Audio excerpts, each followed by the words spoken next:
Hello ate, nagbabalat sa atin. Ang galing niya magbalat. Hi! Ito, talaga tiyaga-tiyagaan tayo. Buti naman may customer ka ngayon. Kanina Yes. tatlo lang. Yan, kanina kagabi pa kita hinahanap kaso ano na 'di ba? Gabi na 'yun eh. Oo, Hindi na ako gabi makalabas. Kaya sabi ko bukas na lang kasi gabi na din. Mm. Sabi ko bukas na lang kay mas okay naman yung kumain ka ng araw. Okay naman to kahit gabi.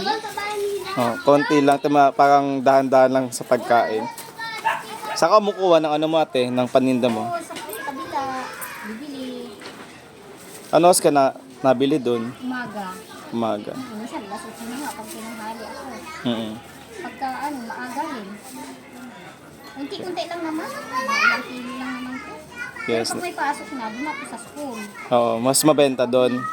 Kahit paano, meron. Kasi di ba pag uwian, Yeah, tama. Kailangan magsipag, 'di ba ate? sa tanghali. Oo, kasi wala naman tayo asahan. Hindi nagsipag eh. Yes, tama. Hirap pa naman ang buhay ngayon. Sa lahat ng bilihin, mahal. Tumataas na lahat. Mataas na lahat.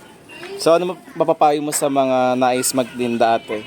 Payo ko sa mga ano ba, sa mga mother katulad ko na wala namang ginagawa o ano naman yung oras nyo. Siguro mas okay yung oras na hindi nasasayang. Alam mo yung oras mo na kumita ka o ano, yung oras natin na hindi talaga nasasayang ba na yung lagay natin sa ano, yung kumita tayo, mas masaya pa. Kaysa nang doon ka kung saan magpupunta, di ba? Tama, ayan. Kailangan magsipag talaga. Pag lang.